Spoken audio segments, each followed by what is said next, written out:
தந்தை மகன் தூயாவியாரின் பெயராலே நம் ஆண்டவராகிய இயேசு கிறிஸ்துவின் அருளும் கடவுளின் அன்பும் தூயாவியாரின் நட்புறவும் உங்கள் அனைவரோடும் இருப்பதாக.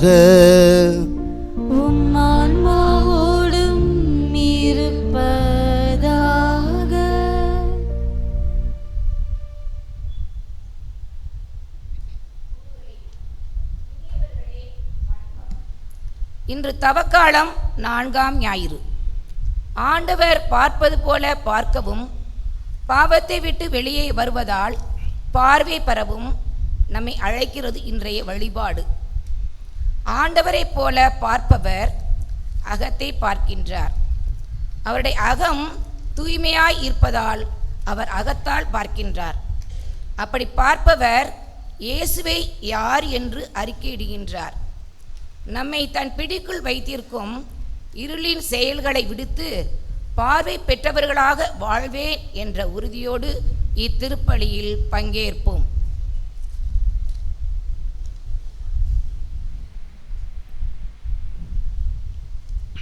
இன்றைய இந்த திருப்பலியானது இன்றைய நாளை சிறப்பிக்கும் ஜோமாலை அன்பிய குடும்பங்களால் இணைந்து ஒப்புக் கொடுக்கப்படுகிறது.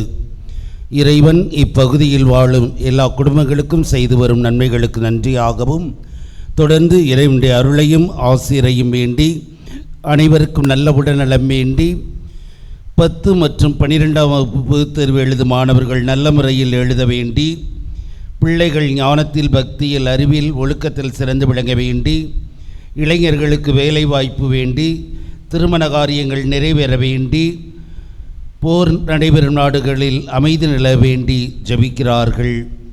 சார்லஸ் வில்லியம் ஜோனாஃபார் குடும்பத்தார் இறைவன் செய்து வரும் நன்மைகளுக்கு நன்றியாகவும் தொடர்ந்து இறைவனுடைய அருளையும் ஆசிரையும் வேண்டி அனைவருக்கும் நல்ல உடல் நலம் வேண்டி குடும்பத்தின் கருத்துக்கள் நிறைவேற வேண்டி ஜெபிக்கிறார்கள்.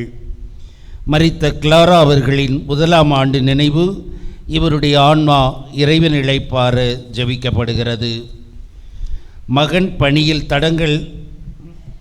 தடங்கல்கள் நீக்கி தரவும் பேரன் ஞானத்திலும் பக்தியிலும் அறிவிலும் ஒழுக்கத்திலும் சிறந்து விளங்க வேண்டி ஆரோக்கியசாமி என்பவர் இப்பலியை ஒப்புக் கொடுக்கிறார். கிளாரா அவர்களின் 1ஆம் ஆண்டு நினைவு இவருடைய ஆன்மா இறைவன் இளைப்பாற ஜெபிக்கப்படுகிறது. வின்சென்ட் ஜேம்ஸ் குடும்பத்தார் மரித்த கிளாரா அவர்களின் 1ஆம் ஆண்டு நினைவு இறைவன் இளைப்பாற ஜெபிக்கிறார்கள்.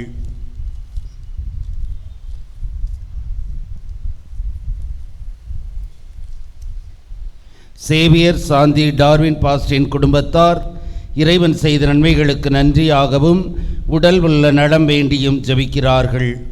பிரவீன் அல்போன்சா குடும்பத்தார் இறைவன் செய்த நன்மைகளுக்கு நன்றியாகவும் தொடர்ந்து இறைவனுடைய அருளையும் ஆசிரையும் வேண்டி குழந்தைகள் ஞானத்தில் பக்தியில் அறிவில் ஒழுக்கத்தில் சிறந்து விளங்க வேண்டி ஜெபிக்கிறார்கள். மரித்த அடைக்கலமேரி என்பவரின் ஆன்மா இறைவன் இளைப்பாற ஜெபிக்கப்படுகிறது. தனது 70வது பிறந்த நாளை கொண்டாடக்கூடிய சபரிமுத்து என்பவருக்கு இறைவன் செய்து வரும் நன்மைகளுக்கு நன்றியாகவும் தொடர்ந்து இறைவனுடைய அருளையும் ஆசிரையும் வேண்டி வெளிநாட்டில் இருக்கும் பிள்ளைகள் நலமுடனும் பாதுகாப்புடனும் இருக்க வேண்டி இப்பலியை ஒப்புக் கொடுக்கிறார்கள். இந்த கருத்துக்களுக்காக இப்பலியில் நாம் அனைவரும் இணைந்து ஜெபிப்போம்.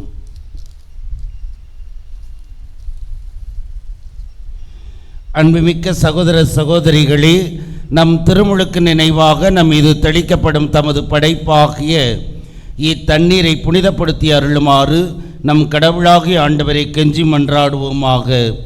அவரே நமக்கு உதவியளித்து நாம் பெற்றுக்கொண்ட தூய் ஆவிக்கு உண்மை உள்ளவர்களாய் நிலைத்திருக்க அருள் புரிவாராக. என்றென்றும் உள்ள எல்லாம் வல்ல இறைவாம், வாழ்வின் ஊற்றும் தூய்மையின் தொடக்கமான தண்ணீரின் வழியாக மக்கள் புனிதமடைந்து நிலை வாழ்வின் கொடையை பெற வேண்டும் என்று திருவிழமானீர். இத்தண்ணீரை புனிதப்படுத்தி அருள உம்மை வேண்டுகிறோம்.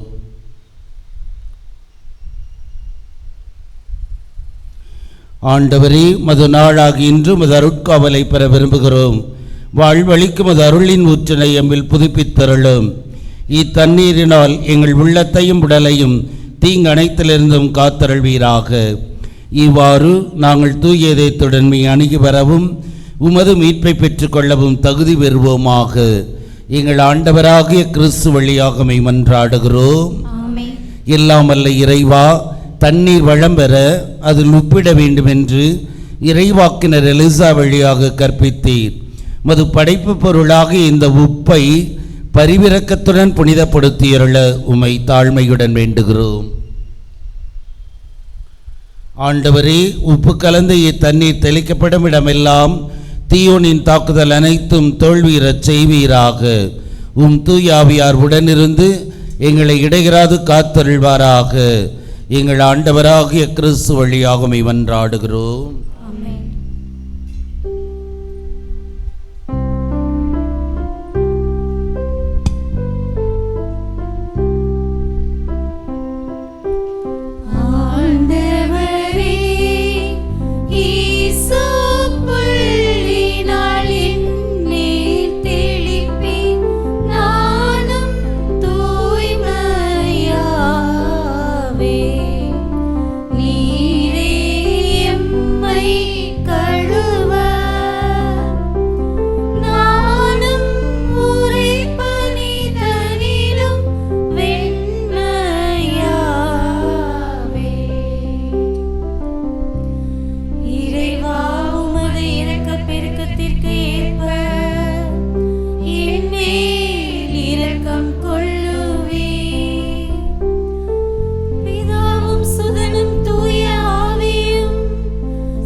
எல்லாம் வல்ல இறைவன் நம் பாவங்களிலிருந்து நம்மை தூய்மைப்படுத்துவாராக. இந்த நற்கருணை கொண்டாட்டத்தின் வழியாக அவர் தம்முடைய ஆட்சியின் விருந்தில் பங்கு கொள்ள நம்மை தகுதியடையச் செய்தருள்வாராக. ஜெபிப்போமாக. இறைவா, மனிதரானவும் வாக்கின் வழியாக மனித குலத்தின் ஒப்புரவை வியத்தக முறையில் செயல்படுத்துகின்றீ. அதனால் ஆர்வமிக்க இறை பற்றாலும் உயிர் துடிப்புள்ள நம்பிக்கையாலும் வரவிருக்கும் பெருவிழாவிற்கு கிறிஸ்தவ மக்கள் விரைந்திட ஆற்றல் பெற அருள் புரிவீராக.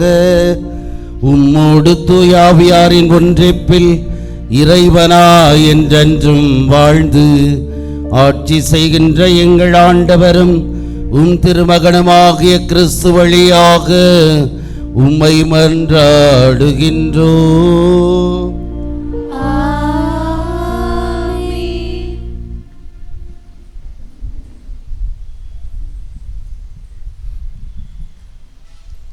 முதல் வாசக முன்னுரை. இஸ்ராயலின் முதல் அரசராகிய சவுலின் கீழ்ப்படியாமையால் அவரை புறக்கணித்த ஆண்டவர் சாமுவேலிடம் ஈசாயின் புதல்வரான தாவீதை அருள் பொழிவு செய்ய அனுப்புவதையும் மனிதர் பார்ப்பது போல கடவுள் பார்ப்பதில்லை என்ற நிலையில் வலுவற்ற தாவீதை தெரிந்து கொள்வதால் சாமுவேலின் கண்களும் ஒளி பெறுவதை நாம் கண்முன் கொண்டு வருகிறது முதல் வாசகம்.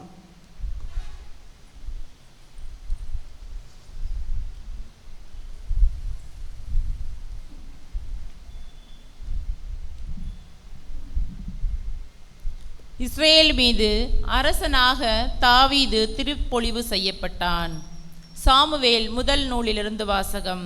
அதிகாரம் 16, இறை திருவசனங்கள் 1b 6 முதல் 7 மற்றும் 10 முதல் 13a. அந்நாட்களில் ஆண்டவர் சாமுவேலை நோக்கி, உன்னிடமுள்ள கொம்பை எண்ணெயால் நிரப்பிக் கொண்டு போ. பெத்லகேமை சார்ந்த ஈசாயிடம் உன்னை அனுப்புகிறேன். ஏனெனில் அவன் புதல்வருள் ஒருவனை அரசனாக தேர்ந்துள்ளேன் என்றார். ஈசாயின் புதல்வர்கள் வந்தபோது அவர் எலியாவை பார்த்தவுடனே, ஆண்டவரால் திருப்பொழிவு செய்யப்பட்டவன் இவனாகத்தான் இருக்கும் என்று எண்ணினார். ஆனால் ஆண்டவர் சாமுவேலிடம், அவன் தோற்றத்தையும் உயரத்தையும் பார்க்காதே, ஏனெனில் நான் அவனை புறக்கணித்து விட்டேன். மனிதர் பார்ப்பது போல் நான் பார்ப்பதில்லை. மனிதர் முகத்தை பார்க்கின்றனர், ஆண்டவரோ அகத்தை பார்க்கின்றார் என்றார். இவ்வாறு ஈசாய் தம் 7 புதல்வரை சாமுவேல் முன்பாக கடந்து போகச் செய்தார். இவர்களையும் ஆண்டவர் தேர்ந்து கொள்ளவில்லை என்றார் சாமுவேல். தொடர்ந்து சாமுவேல் ஈசாயை பார்த்து, உன் பிள்ளைகள் இத்தனை பேர்தானா என்று கேட்க, இன்னொரு சிறுவன் இருக்கிறான், அவன் ஆடுகளை மேய்த்து கொண்டிருக்கிறான் என்று பதிலளித்தார் ஈசாய்.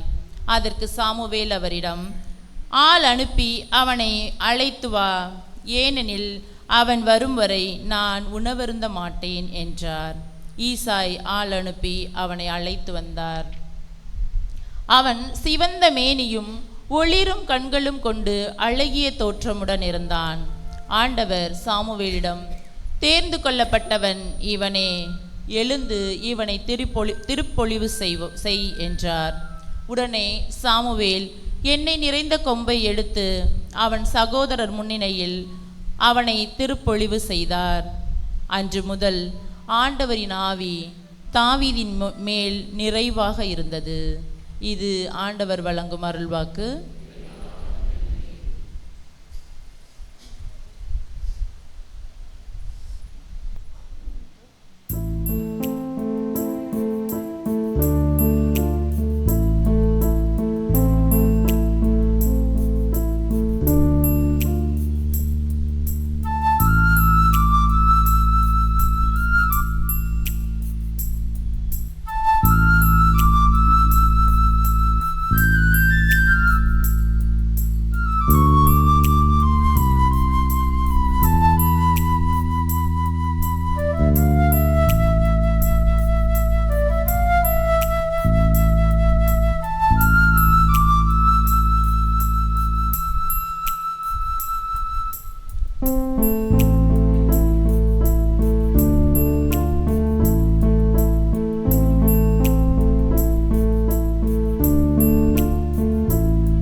எதுவுமே இங்கு நிலையில்லை, இந்த உலகிலே வேறு துணை இல்லை. நீ மட்டும் போதும் என் வாழ்விலே. வேறென்ன வேண்டும் என் ஜீவனே. இறைவா இறைவா நீ மட்டும் போதும், நீ மட்டும் போதும், நீ மட்டும் போதும், நீ மட்டும் போதும்.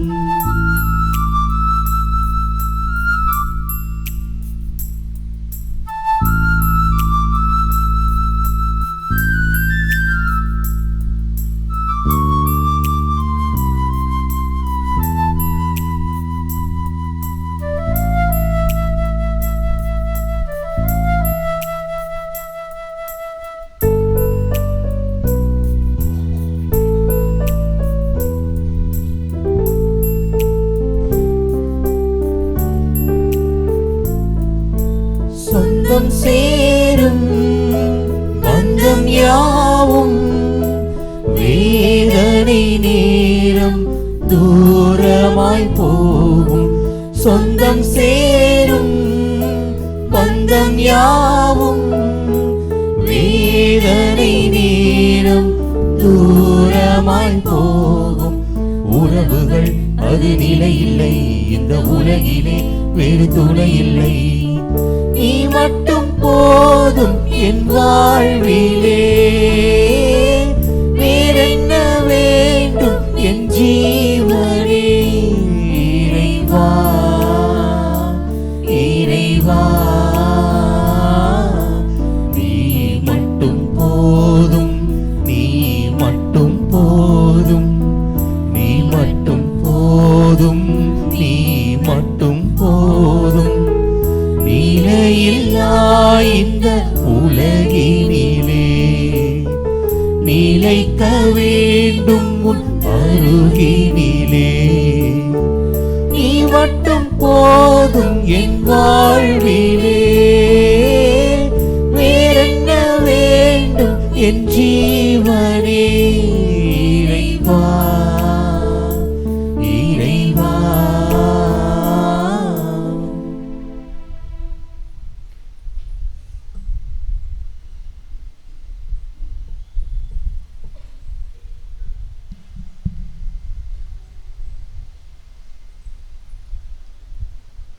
இரண்டாம் வாசக முன்னுரை. ஆண்டவரோடு இணைந்த நிலையில் ஒளி பெற்றவர்களாய் இருக்கும் எபேசு நகர இறைமக்களுக்கு ஒளியின் பயன்களை சுட்டிக்காட்டி இருளின் செயல்பாடுகளிலிருந்து விலகி நின்ற ஆண்டவருக்கு உகந்தது எது என்று ஆராய்ந்து பார்த்து அதையே வாழ்வாக்க அவர்களை அழைக்கின்றார் பவுல்.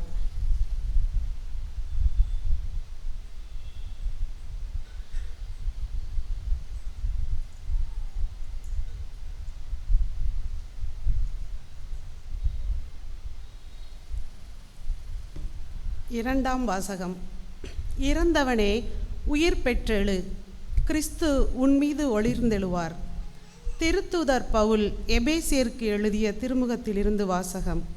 அதிகாரம் 5, இறை வார்த்தைகள் 8 முதல் 14 வரை. சகோதரர் சகோதரிகளே, ஒரு காலத்தில் இருளாயிருந்த நீங்கள் இப்போது ஆண்டவரோடு இணைந்து ஒளியாயிருக்கிறீர்கள். ஆகவே ஒளி பெற்ற மக்களாக வாழுங்கள். ஏனெனில் ஒளியே எல்லா நன்மையையும் நீதியையும் உண்மையையும் விளைவிக்கிறது. ஆண்டவருக்கு உகந்தது எது என்பதை ஆராய்ந்து பாருங்கள். பயனற்ற இருளின் செயல்களை செய்கிறவர்களோடு உங்களுக்கு உறவு வேண்டாம். அவை குற்றமென எடுத்து காட்டுங்கள். அவர்கள் மறைவில் செய்பவற்றை சொல்லக்கூட வெட்கமாக இருக்கிறது. அவர்கள் செய்வதையெல்லாம் குற்றமென ஒளியானது எடுத்து காட்டும்போது அவற்றின் உண்மை நிலை வெளியாகிறது. அவ்வாறு தெளிவாக்கப்படுவது எல்லாம் ஒளிமயமாகிறது.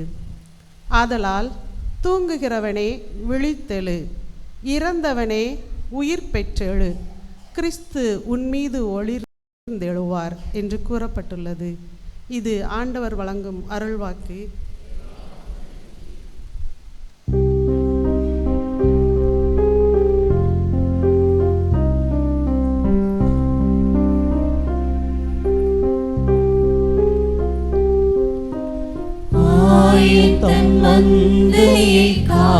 காப்பது போல ஆண்டவர் நம்மை காக்கின்றார்.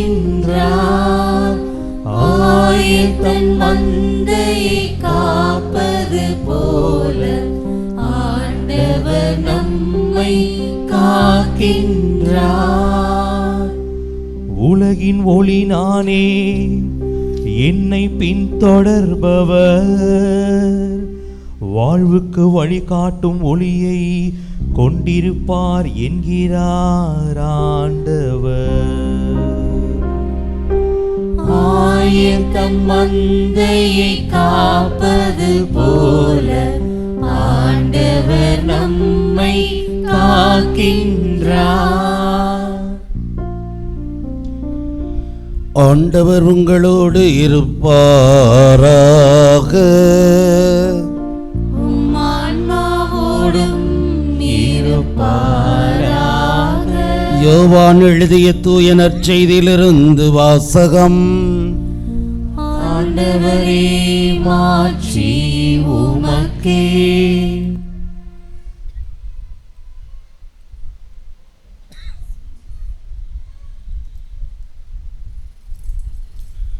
யோவான் எழுதிய நற்செய்தி 9ஆம் அதிகாரம் வாக்கியங்கள் 1-41 வரை. அக்காலத்தில் இயேசு சென்று கொண்டிருக்கும்போது பிறவியிலேயே பார்வையற்ற ஒருவரை கண்டார். ரபி, இவர் பார்வையற்றவராய் பிறக்க காரணம் இவர் செய்த பாவமா, இவர் பெற்றோர் செய்த பாவமா என்று இயேசுவின் சீடர்கள் அவரிடம் கேட்டார்கள். அவர் மறுமொழியாக, இவர் செய்த பாவமும் அல்ல, இவர் பெற்றோர் செய்த பாவமும் அல்ல, கடவுளின் செயல் இவர் வழியாக வெளிப்படும் பொருட்டே இப்படி பிறந்தார். பகலாய் இருக்கும் வரை என்னை அனுப்பியவரின் செயலை நாம் செய்ய வேண்டியிருக்கிறது. இரவு வருகிறது, அப்போது யாரும் செயலாற்ற இயலாது. நான் உலகில் இருக்கும் வரை நானே உலகின் ஒளி என்றார். இவ்வாறு கூறியபின் அவர் தரையில் உமிழ்ந்து உமிழ்நீரால் சேறு உண்டாக்கி அச்சேற்றை பார்வையற்றவருடைய கண்களில் பூசி, நீர் சீலோவாம் குளத்திற்கு போய் கண்களை கழுவும் என்றார். சீலோவாம் என்பதற்கு அனுப்பப்பட்டவர் என்பது பொருள். அவரும் போய் கழுவி பார்வை பெற்று திரும்பி வந்தார். அக்கம்பக்கத்தாரும் அவர் பிச்சை எடுத்து கொண்டிருந்ததை முன்பு பார்த்திருந்தோரும், இங்கே அமர்ந்து பிச்சை எடுத்து கொண்டிருந்தவர் இவர் அல்லவா என்று பேசிக்கொண்டனர். சிலர் அவரே என்றனர். வேறு சிலர் அவர் அல்ல, அவரைப் போல இவரும் இருக்கிறார் என்றனர். ஆனால் பார்வை பெற்றவர் நான் தான் அவன் என்றார். அவர்கள், உமக்கு எப்படி பார்வை கிடைத்தது என்று அவரிடம் கேட்டார்கள். அவர் அவர்களை பார்த்து, இயேசு எனப்படும் மனிதர் சேறு உண்டாக்கி என் கண்களில் பூசி சீலோவாம் குளத்திற்கு போய் கண்களை கழுவும் என்றார்.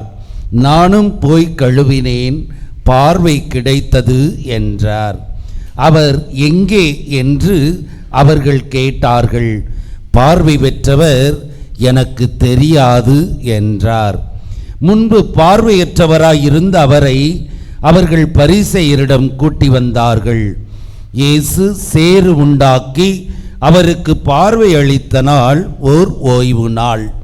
எனவே எப்படி பார்வை பெற்றாய் என்னும் அதே கேள்வியை பரிசேயரும் கேட்டனர். அதற்கு அவர், இயேசு என் கண்களில் சேறு பூசினார், பின் நான் கண்களை கழுவினேன், இப்போது என்னால் பார்க்க முடிகிறது என்றார்.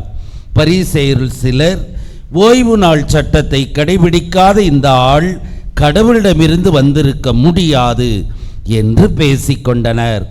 ஆனால் வேறு சிலர், பாவியான ஒரு மனிதரால் இத்தகைய அருமடையாளங்களை செய்ய இயலுமா என கேட்டனர். இவ்வாறு அவர்களிடையே பிளவு ஏற்பட்டது. அவர்கள் பார்வையற்றவரிடம் உனக்கு பார்வை அளித்த அந்த ஆளை குறித்து நீ என்ன சொல்கிறாய் என்று மீண்டும் கேட்டனர். அவர் ஓர் இறைவாக்கினர் என்றார். அவர் பார்வையற்றிருந்து இப்போது பார்வை பெற்றுள்ளார் என்பதை அவருடைய பெற்றோரை கூப்பிட்டு கேட்கும் வரை யூதர்கள் நம்பவில்லை. பிறவியிலேயே பார்வையற்றிருந்தான் என நீங்கள் கூறும் உங்கள் மகன் இவன்தானா? இப்போது இவனுக்கு எப்படி கண் தெரிகிறது என்று கேட்டார்கள். அவருடைய பெற்றோர் மறுமொழியாக, இவன் எங்களுடைய மகன்தான், இவன் பிறவியிலேயே பார்வையற்றவன்தான். ஆனால் இப்போது எப்படி அவனுக்கு கண் தெரிகிறது என்பதோ யார் அவனுக்கு பார்வை அளித்தார் என்பதோ எங்களுக்கு தெரியாது. அவனிடமே கேளுங்கள், அவன் வயது வந்தவன்தான், நடந்ததை அவனே சொல்லட்டும் என்றனர். யூதர்களுக்கு அஞ்சியதால் அவருடைய பெற்றோர் இப்படி கூறினர்.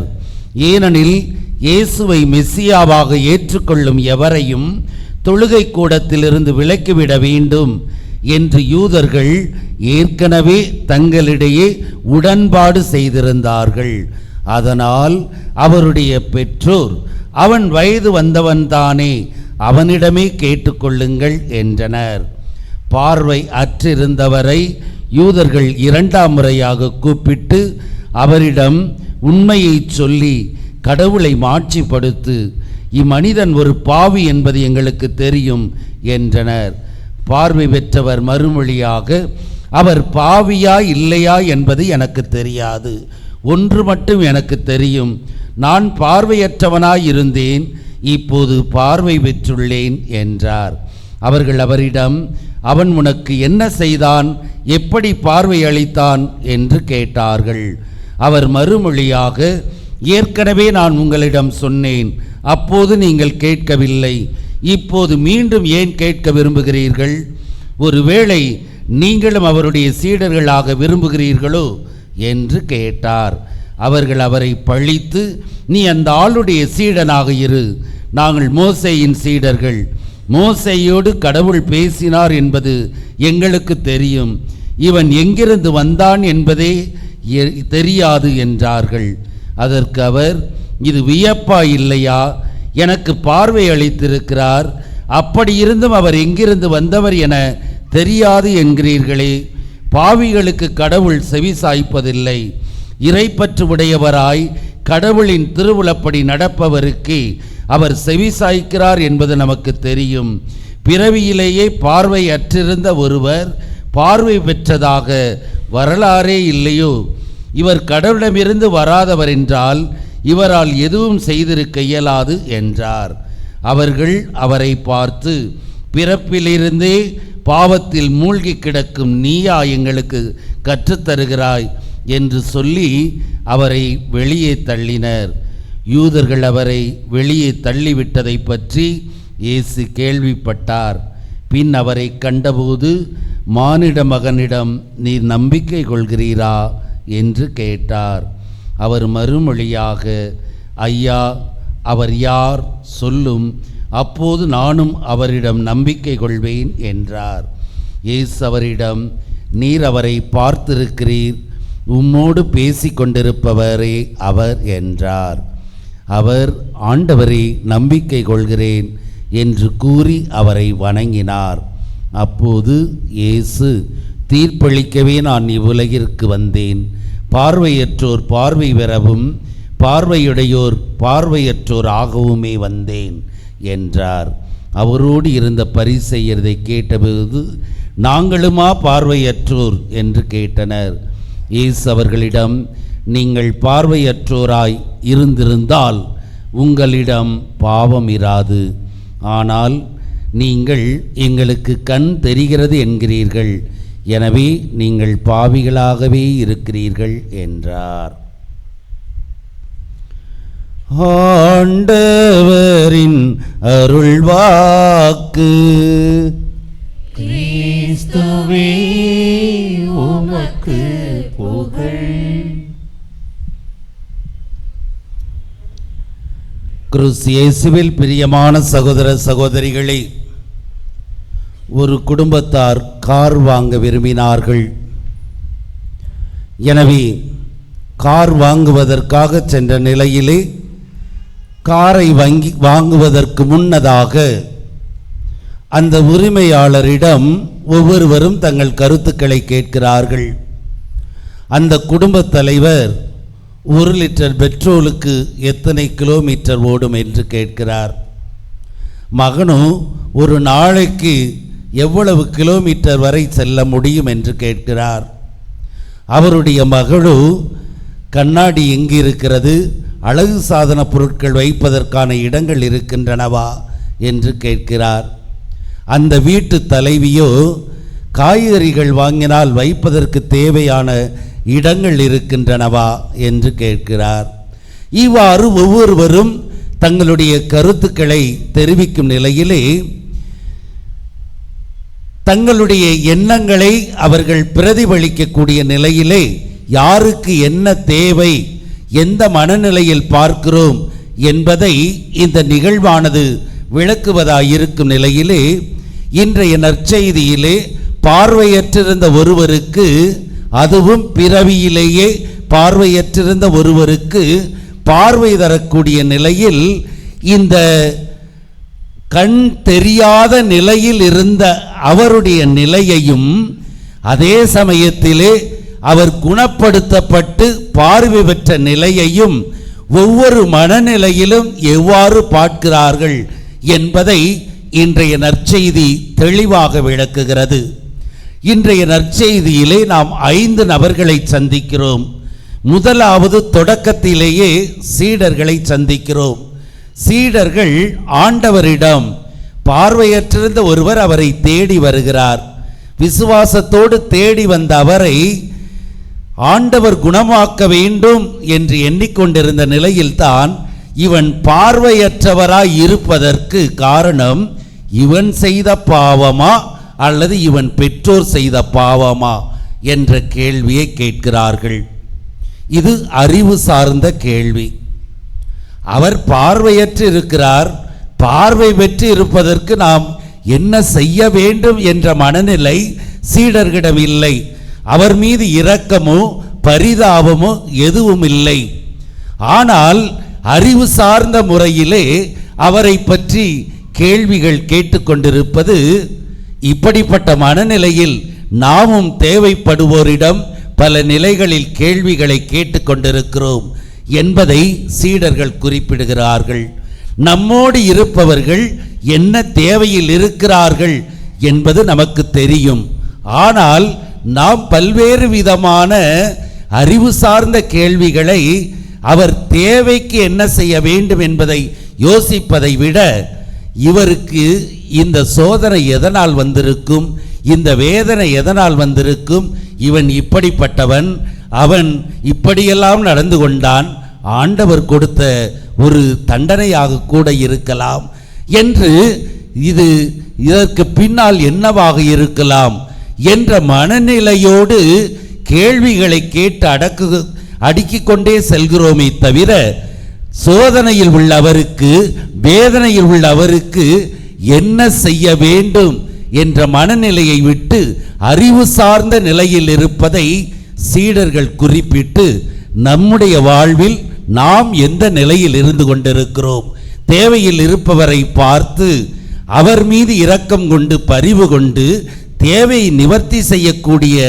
நிலையை நாம் உருவாக்குகிறோமா, அல்லது அவருடைய பின்னணி, அவருடைய உடன்பிறப்பு, பெற்றோர்கள், இவருடைய நிலைகளை ஆராய்ந்து தேவையற்ற அறிவுமிக்க கேள்விகளை கேட்டு செய்ய வேண்டியதை செய்யாமல் இருந்திருக்கிறோமா என்பதை சிந்தித்து பார்க்க நற்செய்தியின் முதல் பகுதி சீடர்கள் நமக்கு விளக்குகிறார்கள். இதை நாம் சிந்தித்து பார்க்க இந்த வாரம் முழுவதும் நமக்கு கொடுக்கப்படுகிறது. இரண்டாவதாக பெற்றோர்கள் நமக்கு கொடுக்கப்பட்டிருக்கிறார்கள்.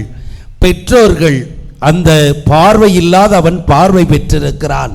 யார் பார்வை கொடுத்தது என்பது அவனோடு இருந்த அவர்களுக்கு தெரியும். ஆனால் அருகில் இருந்தவர்கள் கேட்ட பொழுது, எங்களுக்கு தெரியாது, அவன் வயது வந்தவன், அவனிடமே கேட்டுக்கொள்ளுங்கள். காரணம், ஒருவேளை இயேசு இவரை குணப்படுத்தினார் என்று சொன்னால் அவர்கள் யூத மரபிற்கு எதிராக சென்று ஜெபக்கூடத்திலிருந்து இவர்கள் விளக்கப்படுவார்கள் என்ற பயத்தினால் இவர்கள் தாங்கள் மகன் பெற்ற இந்த அனுபவத்தை குறிப்பிடாமல் அவனிடமே கேட்டுக்கொள்ளுங்கள் என்று கண்டுகொள்ளாத நிலையை, உண்மையிலேயே பார்த்ததை மறைக்கக்கூடிய நிலையை விளக்கக்கூடிய நபர்களாக இருக்கிறார்கள். நாமும் பல வேளைகளில் இதே மனநிலையில் வாழ்ந்து கொண்டிருக்கிறோம். நமக்கு இறைவனால் செய்யப்பட்டது என்பது உறுதியாகவும் அல்லது குறிப்பிட்ட நபரால் இந்த உதவியானது எனக்கு கிடைத்திருக்கிறது என்று தெரிந்தும் உனக்கு எப்படி கிடைத்தது என்று கேட்கும் பொழுது ஒருவேளை கேட்ட நபருக்கும் செய்த நபருக்கும் பிடிக்காத நிலை அல்லது ஏதாவது முரண்பாடுகள் இருந்தால் எனக்கு தெரியாது, எனக்கு உதவி செய்தார்கள், அவர் யார் என்று தெரியாது என்று அவரை காட்டிக் கொடுக்காத, நன்றித்தனத்தை காட்டாத மனநிலை நம்மிடம் இருப்பதை பெற்றோர்கள் விளக்கி நாமும் இந்த காலங்களிலே, கடந்த காலங்களிலே இந்த மனநிலையை கொண்டு வாழ்ந்த காலங்கள் எவை என்பதை சிந்தித்து பார்த்து மாற்றம் பெற இந்த பார்வையற்றவரின் பெற்றோர்கள் நமக்கு அழைப்பு விடுக்கிறார்கள். மூன்றாவதாக பரிசேயர்களை பார்க்கிறோம். நல்லது செய்கிறார் என்பது தெரியும். பார்வையற்றிருந்த ஒருவர் பார்வை பெற்று விட்டார். எனவே அந்த இயேசு அதை செய்திருக்கிறார் என்பது அவன் தெளிவாக சொல்லுகிறான். சொன்னதும் நல்லது செய்தாரே என்று அவரை பாராட்டவில்லை. அவர் நல்லது செய்தாலும் குறை கண்டுபிடிக்கக்கூடிய மனநிலையிலே அவர் ஓய்வு நாளில் இதை செய்திருக்க கூடாது. அவர் ஓய்வு நாளில் செய்திருப்பதால் அவன் கடவுளினுடைய பிள்ளை அல்ல, சட்டத்திற்கு எதிராக நடக்கக்கூடியவன், பாவி என்று அவரை குறை கூறும் மனநிலையானது நாமும் நல்லது செய்தவர்களை பார்த்து, செய்பவர்களை பார்த்து இப்படிப்பட்ட விமர்சனங்களை பல நிலைகளில் நாம் உதிர்ப்பதை இவர்கள் பரிசேயர்கள் வெளிப்படுத்துகிறார்கள். நமக்கு தெரியும் அவர் செய்தது நல்லதுதான், செய்வது நல்லதுதான். ஆனால் எனக்கும் அவருக்கும் முரண்பாடு, எனக்கு அவரை பிடிக்காது என்பதற்காக குற்றம் கண்டுபிடிக்க வேண்டும் என்ற மனநிலையோடு தேவையில்லாத ஒரு குற்றத்தை சுமத்தக்கூடிய மனநிலையும் நம்மிடம் இருந்திருக்கும் நிலையிலே அவைகளுக்காக மனம் வருந்த வேண்டும் என்ற செய்தியானது இந்த பரிசேயர்கள் வழியாக கொடுக்கப்படுகிறது.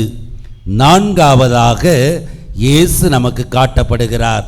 நீ எது வேண்டாலும் செய்து கொள், என்னை பற்றி அவதூறாக பேசு, அல்லது என்னுடைய நல்ல செயலில் நீ குற்றம் கண்டுபிடி, அல்லது நான் தான் செய்தேன், கேட்டபொழுது நான் மெசியா என்பதை நீ எனக்கு சொல்லவில்லை, இருந்தாலும் பரவாயில்லை, என்னுடைய வேலை இவ்வுலகிற்கு மகிழ்ச்சி தர வந்தது, என்னால் பிறர் பயனடைய வேண்டும், எனவே இந்த செயல் மட்டுமல்ல, என் வாழ்நாள் முழுவதும் யார் எதை செய்தாலும் நல்லதை மட்டுமே செய்வேன் என்ற மனநிலையோடு வாழ்ந்த இயேசுவின் மனநிலை நம்மில் வாழப்படுகிறதா என்பதையும் இந்த தவக்காலத்தில் சிந்தித்து பார்க்க நமக்கு அழைப்பு விடுக்கப்படுகிறது. ஐந்தாவது நபர்தான் பார்வை பெற்றவர். பார்வை பெற்றவர் மெதுவாக தன்னுடைய விசுவாசத்தை அடைகிறார். முதலில் கேட்டபொழுது இயேசு என்னும் மனிதர் என்று சொல்லுகிறார். இரண்டாவது நிலையிலே அவர் இறைவாக்கினர், அவருடைய உரையாடலில் இருந்து பார்க்கும் பொழுது அவர் ஒரு இறைவாக்கினர் என்று கண்டுகொள்கிறார். மூன்றாவதாக அவரிடமே எனக்கு அவர் யார் என்று தெரியவில்லை என்று சொல்லி இருக்கும் அவர் சொல்லும் நிலையிலே ஏற்கனவே மனிதராக பார்த்தவர் இறைவாக்கினர் வழியாக வந்த நிலையிலே இப்படி காரியங்களை செய்தவர் யாராக இருக்க முடியும் என்று கேட்ட பொழுது அவர் பாவியாக இருக்க முடியாது, நல்ல மனிதர், எனவே இறைவனுடைய எல்லாவித வரங்களையும் பெற்றவராக இருக்க முடியும் என்பதை மறைமுகமாக மெசியாதான் என்பதை சொல்லாமல் அவரை பற்றி எடுத்து கொண்டிருக்கும் நிலையில்தான் நீ பேசிக்கொண்டிருக்கும் அந்த மெசியாதான் நான் என்று சொன்னதும் முழுமையாக சரணடையக்கூடிய நிலை. இப்படிப்பட்ட படிமுறையானது நம்முடைய வாழ்விலும் நடந்திருக்க வாய்ப்புண்டு. இயேசுவை சாதாரணமாக நினைத்திருப்போம். விசுவாசம் இல்லாத நிலையிலே அவர் ஒரு மனிதர், ஒரு இறைவன் என்று சொல்லுகிறார்கள், போய் பேசி பார்ப்போம் என்று அவரிடம் ஜெபிக்க வந்திருக்கலாம். அவர் நம்முடைய ஜெபமானது அவரால் கேட்கப்பட்டு ஒருவேளை நாம் நினைத்தது நிறைவேறியிருக்கிற நிலையிலே அவர் ஒருவேளை இறைவனாக இருக்கலாம், எனவேதான் எனக்கு செய்திருக்கிறார் என்ற விசுவாசம் ஏற்பட்டிருக்கலாம். ஆனால் பல முறை அவரிடம் சென்று நாம் ஆர்வத்தோடு அவரோடு உரையாடும் பொழுது, அவரோடு உறவாடும் பொழுது, ஜெபத்தில் அவரோடு இணையும் நாம், திருப்பலியில் அவரோடு இணையும் நாம், மேலும் மேலும் வரங்களை பெறும்போதுதான் நம்முடைய விசுவாசம் அதிகரித்து, ஆண்டவரே நீரே எனக்கு வாழ்வளிக்க வந்தவர் என்று முழுவதுமாக அவரை பற்றி கொள்ளக்கூடிய மனநிலை நம்மிடம் ஏற்படுவதை இந்த பார்வையற்ற நிலையிலிருந்து பார்வை பெற்றவர் குறிப்பிடுகிறார். எனவே கண் தெரியாத நிலையிலிருந்து பார்வை பெற்ற அவரை போல நாமும் பல வேளைகளில் தொடர்ந்து பார்வையற்றவர்களாகவே இருந்து கொண்டிருக்கிறோம். யாரை போல? சீடர்களைப் போல, பெற்றோரைப் போல, பரிசேயர்களைப் போல பார்வையற்ற நிலையில் இருக்கிறோம். அவர்தான் எனக்காக சிலுவையில் அறையுண்டு 3ஆம் நாள் உயிர்த்த கிறிஸ்து, பெரிய வியாழனன்று தன்னையே, தன்னுடைய உடலையே நமக்கு உணவாக கொடுத்து, உலகம் முடியும் வரை உன்னோடு இருக்கிறேன், உலகு வாழ்வதற்காக என்னை கொடுக்கிறேன், நிலை வாழ்வு தருகிறேன் என்று கூறி இந்த நற்கருணையில் இருக்கக்கூடிய அவருடைய உண்மையான பிரசன்னத்தை அறிந்திருந்தும் ஏற்றுக்கொள்ளாத குருடர்களாகத்தான் இருந்து கொண்டிருக்கிறோம். நாம் திருப்பலிக்கு வராத நிலை, அவரை சந்திக்காத நிலை, பக்தி முயற்சிகளில் கண்டுகொள்ளாத நிலை, திருச்சபைக்கு எதிராக வாழக்கூடிய நிலை, திருச்சபை கட்டளைகளை கடைபிடிக்காத நிலை, இறைவாக்கை வாழாத நிலை, இவைகளெல்லாம் இவரை நாம் இன்னும் காணாத குருடர்களாக இருந்து கொண்டிருக்கிறோம் என்பதை குறிப்பதாகத்தான் இருக்கிறது. எனவே பார்வையற்றவர்களாகவே நாம் இருக்கிறோம். ஞான ஸ்நானத்தின் வழியாக நம்முடைய ஜென்ம பாவங்கள் போக்கப்பட்டு பார்வை அளித்த இறைவனுடைய பார்வையை தொடர்ந்து நம்முடைய கண் பிரகாசமாக வேண்டும் என்று அதை பாதுகாப்பாக வைத்து கொள்ளாமல், நாமே அதை பாதுகாக்க முடியாமல் தடையாக பல்வேறு விதமான அவருக்கு எதிரான அவிவிசுவாச செயல்களை செய்து மேலும் மேலும் நம்முடைய கண்களின் ஒளியை இழக்கச் செய்து குருடர்களாகவே நாம் இருந்து கொண்டிருப்பது இந்த பார்வையற்ற நபர் முதலில் பிறவியிலே இருந்த பார்வையற்றவரை போல இருக்கும் நிலையை குறிக்கும் வேளையிலே தவக்காலத்தில் நாம் சிந்திக்க வேண்டியது, நான் எந்த நிலையில் இயேசுவில் விசுவாசம் கொண்டிருக்கிறேன்? இன்னும் பார்வையற்றவனாக இருந்து கொண்டிருக்கிறேனா? சீடர்களைப் போல அறிவு சார்ந்த நிலையில் கேள்விகளை கேட்டு அவர் மேல் நம்பிக்கை கொள்ளாத நபராக இருந்து கொண்டிருக்கிறேனா? இந்த அறிவியல் சொல்லக்கூடியவைகளை உள்வாங்கி இறைவார்த்தை, இறைவன் சொல்வதெல்லாம் எனக்கு நம்பிக்கை இல்லை என்று சொல்லக்கூடிய நார்த்திக மனநிலையை பெற்றிருக்கிறோமா? அல்லது பெற்றோர்களைப் போல நாம் தப்பிக்க வேண்டும் என்பதற்காக, அல்லது நம்முடைய கிறிஸ்தவ விசுவாசம் மறைக்கப்பட வேண்டும் என்பதற்காக இன்று பல நிலைகள் நாம் பெயர்களை மாற்றக்கூடிய நிலையில் இருக்கிறோம். மதத்தை மாற்றி வேலைக்காக செய்யக்கூடிய நிலையிலும் இருந்து கொண்டிருக்கிறோம். அப்படிப்பட்ட கிறிஸ்தவன் என்று தெரியக்கூடாது என்று அவனுடைய பெற்றோர்கள் என்று சொன்னால் ஒதுக்கி வைத்து விடுவார்கள் என்பதற்காக கிறிஸ்துவை உலகிற்கு எடுத்துச் சொல்ல பயந்து கொண்டு ஒதுங்கி நிற்கக்கூடிய பெற்றோரைப் போல நான் இருந்து கொண்டிருக்கிறேனா? அல்லது இயேசு நல்லது செய்தாலும் அவரை பற்றி எனக்கு தேவை நிறைவேறாத போதெல்லாம் அவரை பற்றி குறை சொல்லிக்கொண்டே இருக்கக்கூடிய பரிசேயரை போல நான் இருந்து கொண்டிருக்கிறேனா? அல்லது இயேசுவின் மனநிலையை உறுதியாக்கி அவருடைய உயிர்ப்பில் நான் பங்கு பெற வேண்டும் என்ற மனநிலை இருக்கிறதா? இயேசு எதை பார்க்கிறார் என்பதைத்தான் முதல் வாசகம் நமக்கு குறிப்பிடுகிறது. அகத்தை பார்க்கிறார், முகத்தை அல்ல. உன் அகத்தில் அவர் மேல் கொண்டிருக்கிற விசுவாசம் எந்த நிலையில் இருக்கிறது என்பதை பார்த்துதான் உன்னை உயர்த்தக்கூடியவராக இருக்கிறார். உன்னுடைய முகத்தை பார்த்தல்ல, அழகு செய்யக்கூடிய முகத்தை பார்த்தல்ல, மாறாக அகத்தில் நீர் கொண்டிருக்கக்கூடிய விசுவாசத்தை வைத்து மட்டுமே அவர் உன்னை உயர்த்துகிறார். அகத்தில் நீ அவரிடம் நம்பிக்கை கொண்டிருக்கிறாயா? அவர் இருக்கும் நற்கருணையில் பிரசன்னத்தில் நம்பிக்கை கொண்டிருக்கிறாயா? அவர் பலியான கல்வாரி பலியில் நீ பங்கெடுக்க வேண்டும் என்ற ஆர்வத்தோடு அங்கே வந்து நிறைவேற்றக்கூடிய மனநிலையில் இருக்கிறோமா? கடனை தீர்க்க வேண்டும் என்பதற்காக ஞாயிறு திருப்பலிகளில் கலந்து கொண்டு எங்காவது நின்று கொண்டு பேசிக்கொண்டு நாம் நம்முடைய கடமையை முடித்து செல்கிறோமா? அகத்தை பார்க்கிறார். அகத்தை வைத்துதான் உன்னை அவர் தீர்ப்பிடுகிறார். தீர்ப்பளிக்கவே வந்தேன் என்று இன்றைய நற்செய்தியின் இறுதியிலே குறிப்பிடுகிறார்.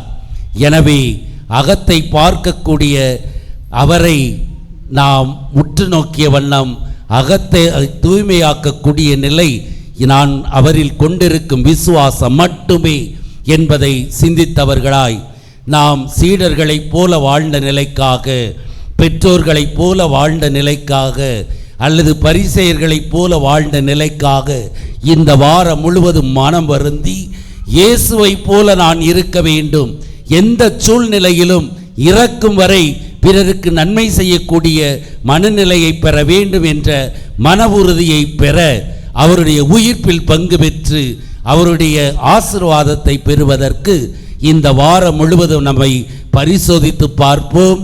அவருக்கு எதிராக விசுவாசத்தில் தளர்ந்த நேரங்களுக்கு மனம் வருந்துவோம், மன்னிப்பை வேண்டுவோம், பெற்றவர்களாய் அவருடைய உயிர்ப்பில் பங்கு பெற முயற்சிப்போம். இறையருள் வேண்டி இத்திருப்பலியில் தொடர்ந்து ஜெபிப்போம். எழுந்து நின்று விசுவாசத்தை அறிக்கையிடுவோம்.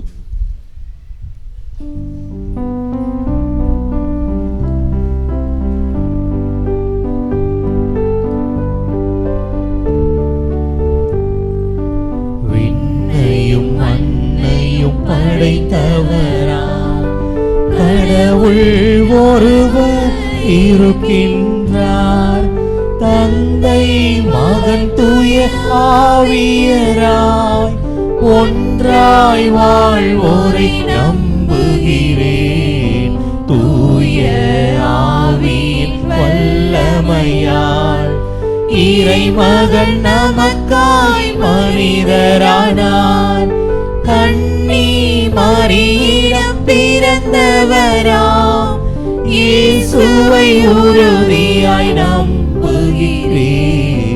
நாத்துவின் ஆட்சியில் பாடுபட்டார், சிலுவையில் இறந்து அடக்கப்பட்டார், மூன்றாம் நாளில் உயிர்த்தெழுந்தார், இறப்பின் மீது வெற்றி கொண்டார். விண்ணகம் வாழும் தந்தையிடம் அரியணை கொண்டு இருக்கின்றார். உலகம் முடியும் காலத்திலே நடுவராய் திரும்பவும் வந்திடுவார். தூய ஆவியாரை நம்புகிறேன், பாரினில் அவர் துணை வேண்டுகிறேன். பாவ மன்னிப்பில் தூய்மை பெற்று பரிகார வாழ்வில் நிலைத்திடுவேன். திரு அவை உரைப்பதை நம்புகிறேன், புனிதர்கள் உறவை நம்புகிறேன். உடலின் உயிர்ப்பை நிலை வாழ்வை உறுதியுடனே நம்புகிறேன். ஆமென், ஆமென். அன்புக்குரியவர்களே, நமது எண்ணங்கள், ஏக்கங்கள், எதிர்பார்ப்புகள் அனைத்தையும் நம்பிக்கையோடு இறைப்பதத்திலே இப்பொழுது மன்றாட்டாக சமர்ப்பிப்போம். இறைவா, நாங்கள் பரந்த உள்ளத்தோடும் திறந்த இதயத்தோடும் ஒருவர் மற்றவரை ஏற்றுக்கொள்ளவும் நீர் பார்ப்பது போல எம் சகோதர சகோதரிகளின் இறைச்சாயலை கண்டு அவர்களை ஏற்றுக்கொள்ளவும் வரமருள உம்மை மன்றாடுகிறோம். ஆண்டவரே, எங்கள் மன்றாட்டை கேட்டருளும்.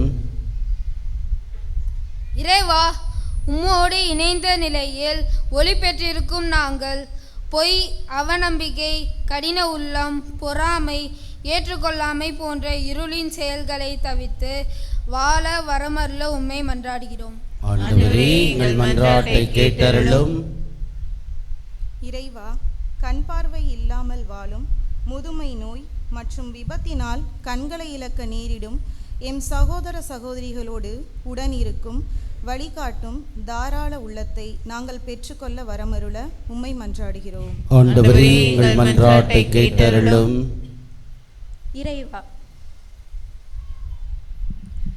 இறைவா, தவறான வழிநடத்துதல், தன்னலமான அரசியல் தலைவர்கள், போலியான வாக்குறுதிகள் நிறைந்த எங்கள் நாட்டில் நாங்கள் அரசியல் மற்றும் சமூக விழிப்புணர்வோடு வாழ வரமருள உம்மை மன்றாடுகின்றோம். ஆண்டவரே, எங்கள் மன்றாட்டை கேட்டருளும். நம் ஒவ்வொருவரின் தனிப்பட்ட தேவைகளுக்காக மௌனமாக ஜெபிப்போம்.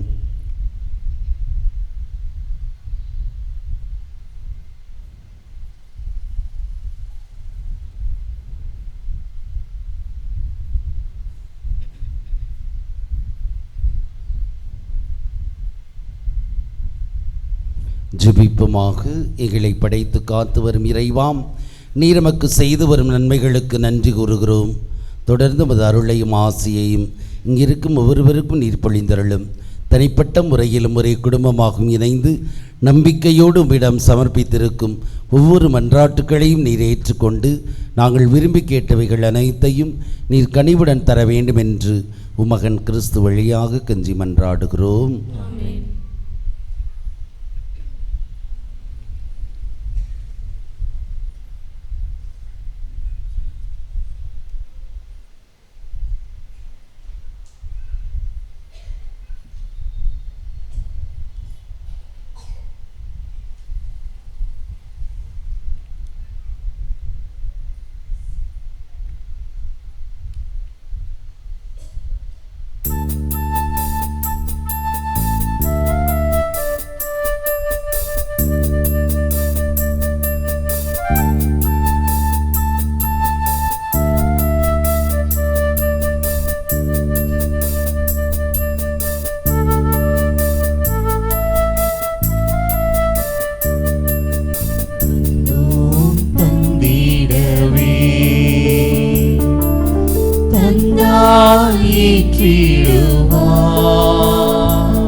வாழ்வை உமக்கே பலியாய் தந்தோம் அன்பாய் ஏற்றிடுவார்.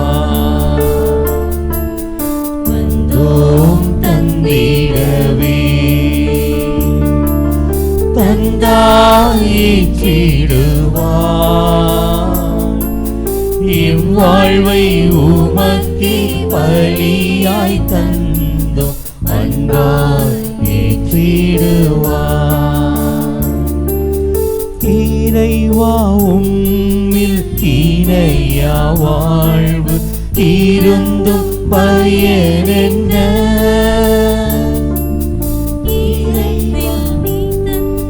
வாழ்வை தந்தா எனக்கு இழப்பென்ன? இறைவா, உம்மில் இணையா வாழ்வு இருந்தும் பயனென்ன? ஈகத்தில் நீ தந்த வாழ்வை தந்தா எனக்கு இழப்பென்ன? இனி வாழும் காலம் இனிதாக வேண்டும். இறைவா, உன்னோடு இணைந்தாக வேண்டும், இணைந்தாக வேண்டும்.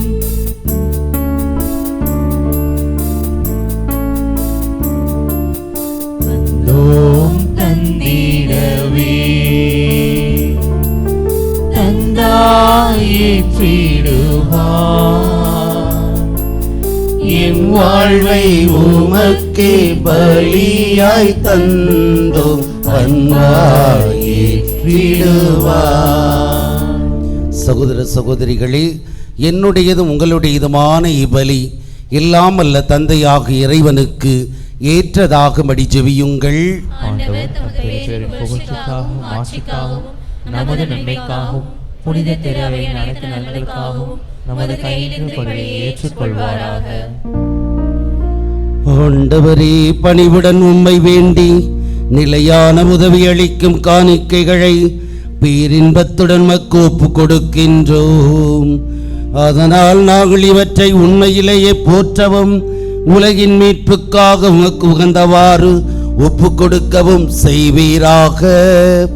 எங்கள் ஆண்டவராகிய கிறிஸ்து வழியாக உம்மை மன்றாடுகின்றோம்.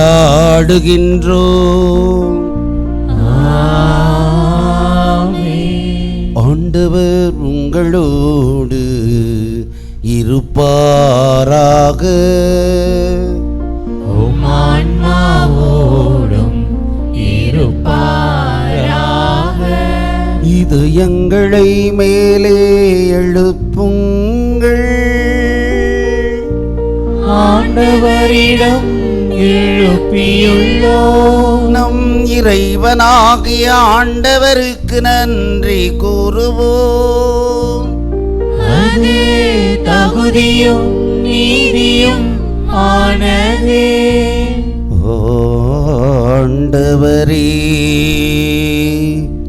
தூயவரான தந்தையே, என்றும் வாழும் எல்லாம் வல்ல இறைவா, உம்மன்பார்ந்த மகன் இயேசு கிறிஸ்து வழியாக எந்நாளும் இவ்விடத்திலும் நாங்கள் உமக்கு நன்றி செலுத்துவது மெய்யாகவே தகுதியும் நீதியும் ஆகும். எங்கள் கடமையும் மீட்புக்குரிய செயலுமாகும். கிறிஸ்து தாம் மனிதரானதன் மறை நிகழ்வு வழியாக இருளில் நடக்கும் மனித குலத்தை நம்பிக்கையின் ஒளிக்கு கொண்டு வந்தார். பழைய பாவநிலைக்கு உட்பட்டவர்களாக பிறந்தவர்களை புது பிறப்பின் கழுவுதலால் உரிமை மக்களாக ஏற்றுக்கொண்டார். ஆகவே விண்ணகத்திலும் மன்னகத்திலும் உள்ள அனைத்தும் உம்மை ஆராதித்து வணங்கி புதியதொரு பண்பாடுகின்றன.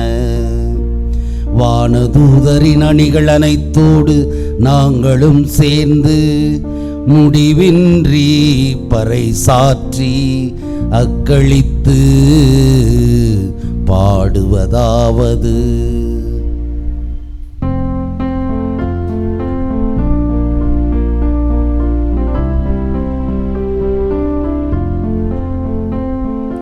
தூயவர் தூயவர் தூயவர் வான்படைகளின் கடவுளாம் ஆண்டவர். விண்ணகமும் மண்ணகமும் உமது மாட்சியால் நிறைந்துள்ளன. உன்னதங்களிலே ஓசன்னா, உன்னதங்களிலே ஓசன்னா, உன்னதங்களிலே ஓசன்னா, உன்னதங்களிலே ஓசன்னா. ஆண்டவர் பெயரால் வருகிறவர் ஆசீர் பெற்றவர். உன்னதங்களிலே ஓசன்னா, உன்னதங்களிலே ஓசன்னா, உன்னதங்களிலே ஓசன்னா, உன்னதங்களிலே ஓசன்னா.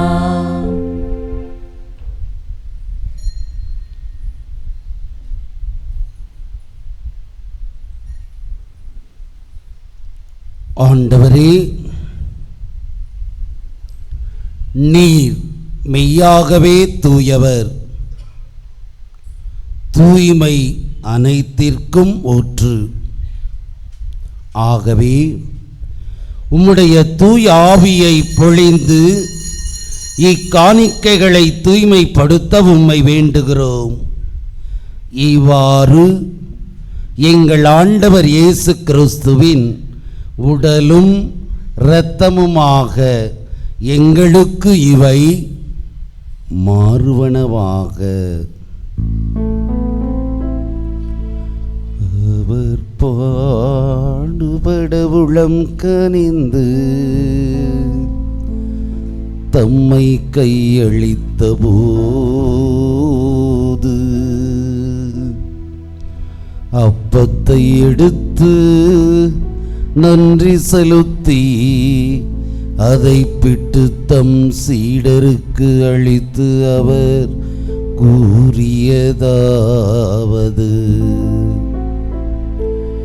அனைவரும் இதிலிருந்து பெற்று உண்ணுங்கள், ஏனெனில் இது உங்களுக்காக கையளிக்கப்படும் என் உடல், உங்களுக்காக கையளிக்கப்படும் என் உடல்.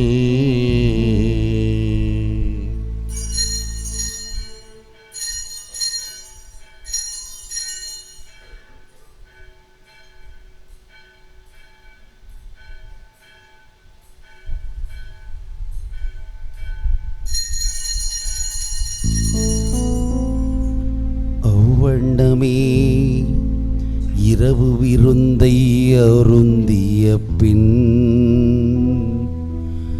கிண்ணத்தையும் எடுத்து மீண்டும் உமக்கு நன்றி கூறி தம் சீடருக்கு அளித்து அவர் கூறியதாவது: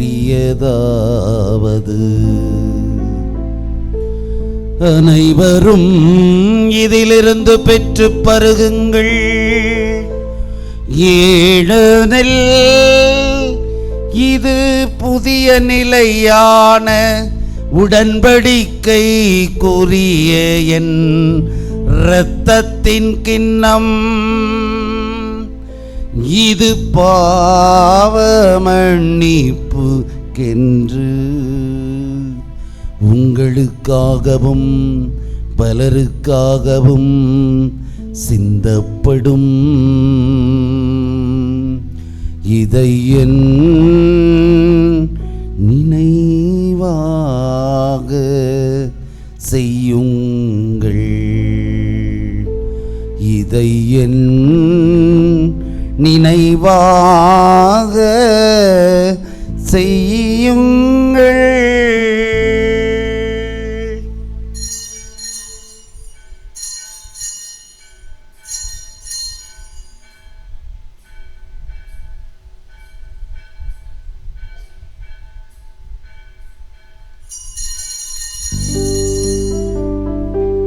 நம்பிக்கையின் மறைபொருள் ஆண்டவரே, நீர் வருமளவும் உமது இறப்பினை அறிக்கையிடுகின்றோ, உமது உயிர்ப்பினையும் எடுத்துரைக்கின்றோ. ஆகவே இறைவா, நாங்கள் கிறிஸ்துவின் இறப்பையும் உயிர்ப்பையும் நினைவு கூர்ந்து வாழ்வு தரும் அப்பத்தையும் மீட்பளிக்கும் கிண்ணத்தையும் ஒப்புக் கொடுக்கின்றோம். உம் திருமுனின்று மக்கு ஊழியம் புரிய தகுந்தவர்கள் என எங்களை ஏற்றுக்கொண்டீர். எனவே மக்கு நன்றி செலுத்துகிறோம். மேலும் கிறிஸ்துவின் உடலிலும் இரத்தத்திலும் பங்கு கொள்ளும் எங்களை தூயாவியார் ஒன்று சேர்க்க வேண்டும் என உம்மை தாழ்மையுடன் மன்றாடுகிறோம். ஆண்டவரே, உலகெங்கும் பரவியிருக்கும் அது திரு அவை நினைவு கூர்ந்தருளும். எங்கள் திருத்தந்தை லியோ, எங்கள் மறைமாவட்ட பேராயர் அண்டனி சாமி, எல்லா திருநிலையினராகிய அனைவரோடும் மது திரு அவை அன்பில் நிறைவேறச் செய்தருளும். உயிர்த்தெழும் எதிர்நோக்குடன் துயில் கொள்ளும் எங்கள் சகோதர சகோதரிகளையும் இறந்தோர் அனைவரையும் இரக்கத்துடன் நினைவு கூர்ந்து மது திருமுக ஒளியினுள் ஏற்றருளும். எங்கள் அனைவர் மீதும் இரக்கமாயிரும். கடவுளின் கன்னித்தாயான புனித மரியா, அவருடைய கணவரான புனித யோசேப்பு, புனித திருத்தூதர்கள், இவ்வுலகில் முக்குவந்தவராயிருந்தோர் ஆகிய புனிதர் அனைவருடனும் நாங்கள் நிலைவாழ்வில் பங்கு கொள்ளும் தகுதி பெற்று திருமகன் இயேசு கிறிஸ்து வழியாக உம்மை புகழ்ந்தேத்து மரமருள உம்மை மன்றாடுகிறோம்.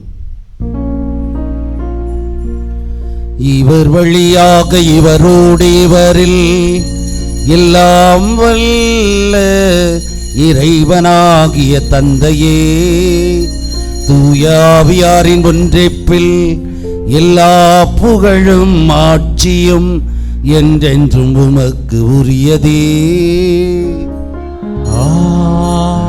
ஆமென், ஆமென்,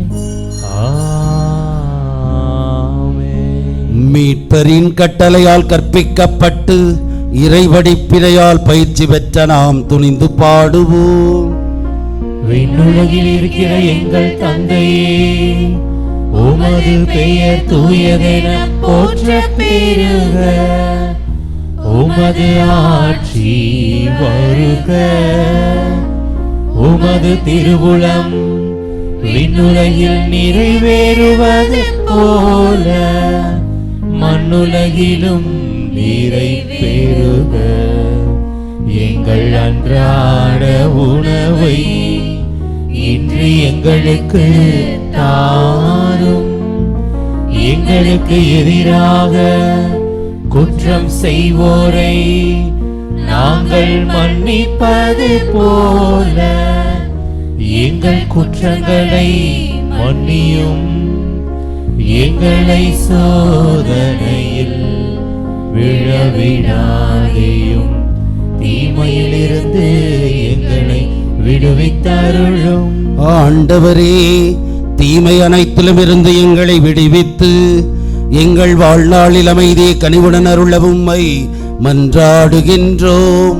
உமது இரக்கத்தின் உதவியால் நாங்கள் பாவத்திலிருந்து எப்போதும் விடுதலை பெற்று யாதொரு கலக்கமும் இன்றி நலமாயிருப்போமாக. நாங்கள் இது நோக்கி இருக்கும் பேரின்பத்துக்காகவும் எம் மீட்பராகிய இயேசு கிறிஸ்துவின் வருகைக்காகவும் காத்திருக்கின்றோம். ஏனெனில் ஆட்சியும் வல்லமையும் மாட்சியும் என்றென்றும் உமதே. ஆண்டவராகிய இயேசு கிறிஸ்துவே, அமைதியை உங்களுக்கு விட்டுச் செல்கிறேன், என் அமைதி உங்களுக்கு அளிக்கிறேன் என்றும் திருத்தூதர்களுக்கு மொழிந்தீரே. எங்கள் பாவங்களை பாராமல் மது திரு அவையின் விசுவாசத்தையே கண்ணோக்கி எங்களுக்கு அமைதி ஒற்றுமை அளித்தருள திருவுளம் கொள்வீராக. என்றென்று வாழ்ந்தாட்சி செய்கின்றவர் நீரே. ஆண்டவருடைய அமைதி உங்கள் அனைவரோடும் இருப்பதாக.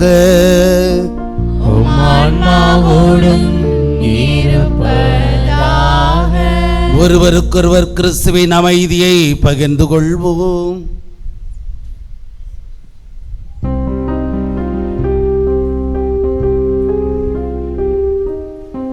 உலகின் பாவம் போக்கும் இறைவனின் செம்மறியே, எங்கள் மேல் இரக்கம் வையும். உலகின் பாவம் போக்கும் இறைவனின் செம்மறியே, எங்கள் மேல் இரக்கம் வையும். உலகின் பாவம் போக்கும் இறைவனின் செம்மறியே,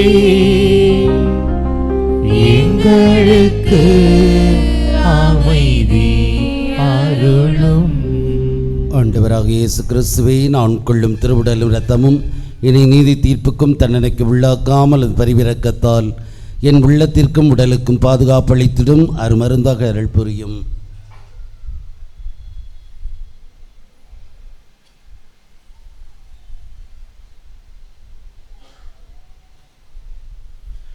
இதோ இறைவனின் செம்மறி, இவரே உலகின் பாவங்களை போக்குபவர். செம்மறியின் விருந்துக்கு அழைக்க பெற்ற நாம் அனைவரும் பெயர் பெற்றோர். ஆண்டவரே, தேவரே, எழுந்த நான் தகுதியற்றவன், ஆனால் ஒரு வார்த்தை மட்டும் சொல்லியருளும், என் ஆன்மா நலமடையும். கிறிஸ்துவின் திருவுடல் திரு ரத்தம் என்னை காத்து நிலைவாழ்வளிப்பதாக. ஆமென்.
ஜீவநாயகா, அன்பாலே வாழும் தேவா, சத்தியானவா, ஜீவநாயகா, அன்பாலே வாழும் தேவா, ஆதி அந்தமாய் அருள் நீதி உண்மையாய் என்றென்றும் வாழும் தேவா, சத்தியானவா, ஜீவநாயகா, அன்பாலே வாழும் தேவா.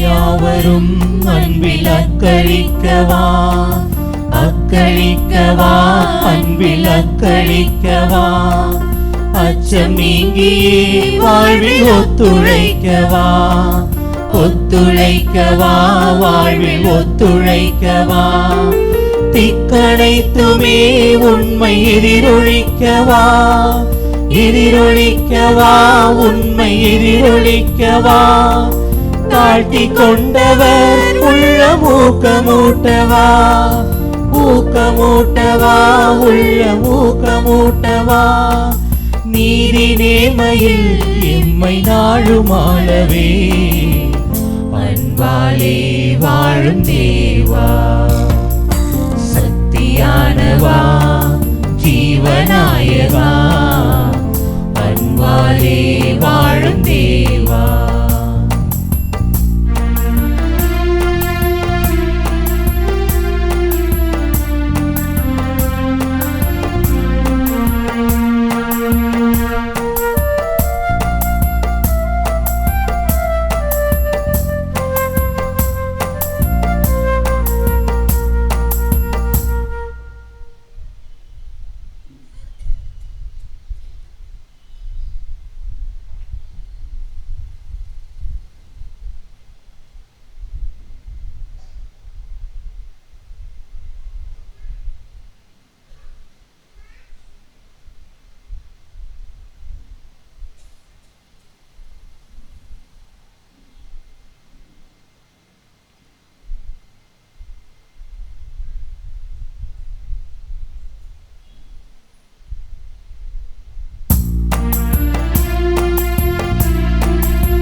மரணத்தையே வென்று பணிய வைக்கவா, பணிய வைக்கவா, வென்று பணிய வைக்கவா.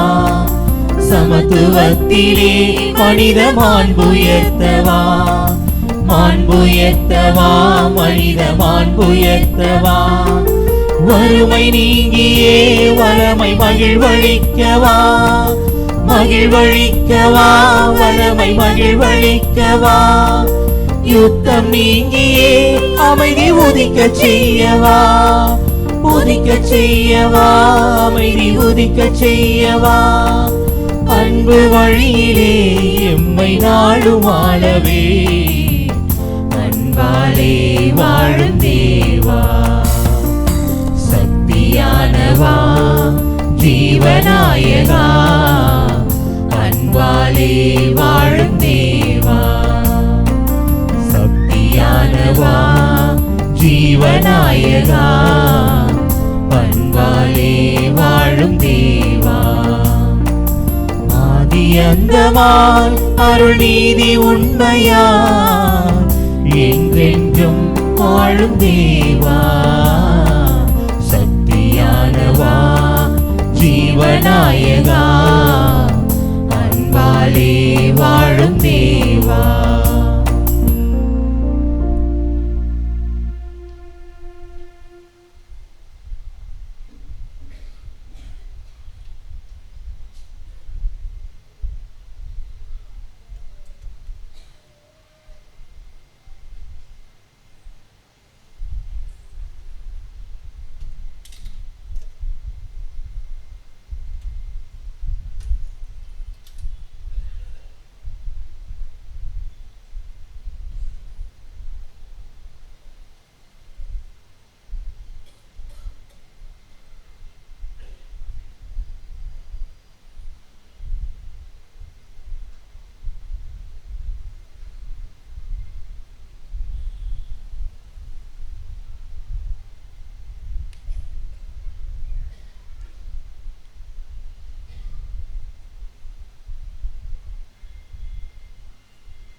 வாரறிக்கை. மார்ச் 15ஆம் தேதி ஞாயிற்றுக்கிழமை தவக்காலத்தின் 4ஆம் ஞாயிறு. 17ஆம் தேதி செவ்வாய்க்கிழமை புனித பேட்ரிக் நினைவு நாள். 18ஆம் தேதி புதன்கிழமை எருசலேம் நகர் புனித சிருள் நினைவு நாள். 19ஆம் தேதி வியாழக்கிழமை புனித யோசேப்பு கன்னிமரியாவின் கணவர் பெருவிழா. 22ஆம் தேதி வரும் ஞாயிறு தவக்காலத்தின் 5ஆம் ஞாயிறு. வார நாட்களில் எல்லா நாட்களிலும் மாலையில் திருப்பலி நடைபெறும். வரும் வெள்ளிக்கிழமை திருச்சிலுவை பாதையை வழிநடத்துபவர்கள்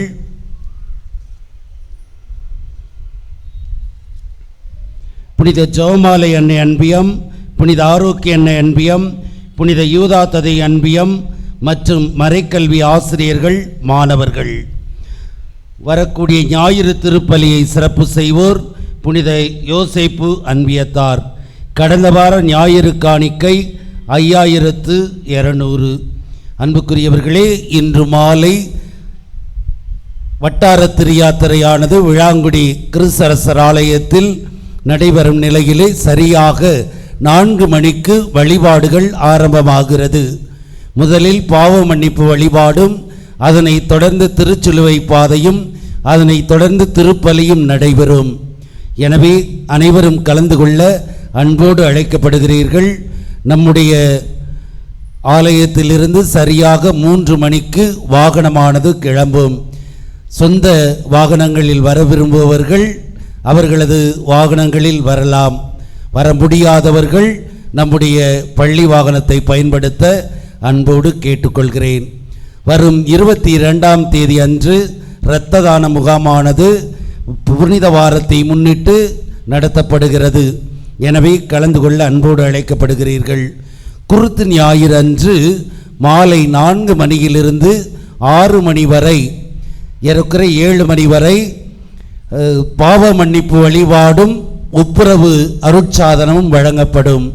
எனவே நம்முடைய பாவங்களுக்காக மனமருந்தி கொண்டிருக்கும் நாம் நல்ல பாவ சங்கீதனம் வருடத்திற்கு ஒரு முறையாவது நல்ல பாவத்தனம் செய்து ஆண்டவருடைய உயிர்ப்பில் பங்கு பெற உங்களை அன்போடு கேட்டுக்கொள்கிறேன். புனித யோசேப்பு அன்பியமானது தங்களுடைய பாதுகாவலரின் திருவிழாவை கொண்டாடும் நிலையிலே வியாழன் காலை 19ஆம் தேதி அன்று ஐயா அவனியில் வசிக்கும் John Kennedy Jenny infant Chelsea இவரது இல்லத்தில் யோசேப்பு அன்பிய திருவிழாவானது திருப்பலியின் வழியாக கொண்டாடப்படும். எனவே கலந்து கொள்ள அன்போடு அழைக்கப்படுகிறீர்கள். அன்புக்குரியவர்களே, 10 மற்றும் 12ஆம் வகுப்பு தேர்வுகள் ஏறக்குறைய நிறைவேறும் நிலையிலே தங்களுடைய வாழ்க்கை நிர்ணயம் செய்யக்கூடிய நிலையில் மாணவர்கள் இருக்கும் வேளையில் பல்வேறு விதமான தொழில் பயிற்சிகளுக்கு உங்களை அர்ப்பணித்து கொண்டிருக்கும் நிலையிலே தேவ அழைத்தலும் மிக அவசியம் என்பது நாம் அறிந்த ஒன்று. எனவே நம்முடைய மறைமாவட்ட அல்லது பிற சபைகளை சார்ந்த எல்லா நிலைகளிலும் உள்ள துறவர சபைகளுக்கு உங்களது பிள்ளைகளை அனுப்பி நாம் எந்த அளவுக்கெல்லாம் குறை சொல்கிறோமோ அதெல்லாம் உங்கள் பிள்ளைகளால் நிறைவு பெறணும். சாமியார் அம்மாங்களை குறைவு சொல்கிறோம்ல, உங்கள் பிள்ளைகளால் நிறைவு பெறணும் அப்படிங்கிற ஒரு நல்ல மனநிலையோடு பிள்ளைகளை அனுப்ப அன்போடு கேட்டுக்கொள்கிறேன். இளம்பெண்களுக்கு நம்முடைய 4 சபை இருக்குது. லேக் அருட்சகோதரிகள், சலேசி அருட்சகோதரிகள், பாண்டிச்சேரி புளூஸ் மரியாளின் மாசற்ற சகோதரிகள், ஜோசபாஸ் அருட்சகோதரிகள் என்று. எனவே நம்மலேருந்து யாருமே ஒருத்தரும் போன மாதிரி தெரியல.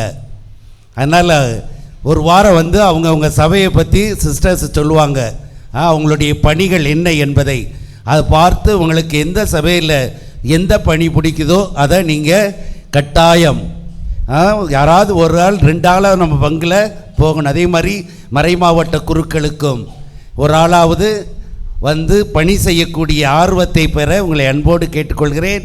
சகோதரிகள் அவங்க பணியை பற்றி ஒரு நாளைக்கு சொல்லுவாங்க, ஒரு ஞாயிற்றுக்கிழமை அன்று.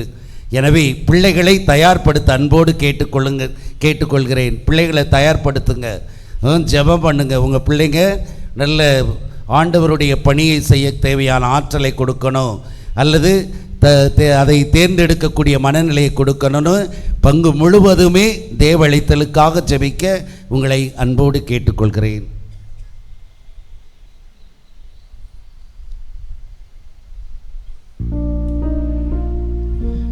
ஜெபிப்போமாக.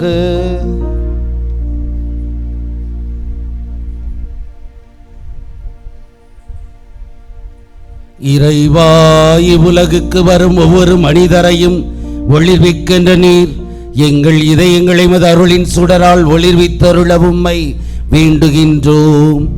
அதனால் மது மாண்புக்கு தகுதியானதையும் விருப்பமானதையும் என்றும் நினைவிற்கொண்டு உம்மை நேர்மையாக அன்பு செய்ய வலிமை பெறுவோமாக. எங்கள் ஆண்டவராகிய கிறிஸ்து வழியாக உம்மை மன்றாடுகின்றோம். ஆண்டவர் உங்களோடு இருப்பாராக.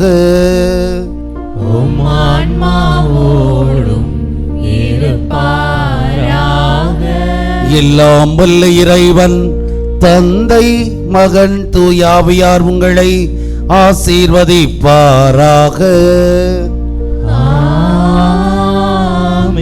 சென்று வாருங்கள், திருப்பலி நிறைவேறிற்று. இறைவனுக்கு நன்றி.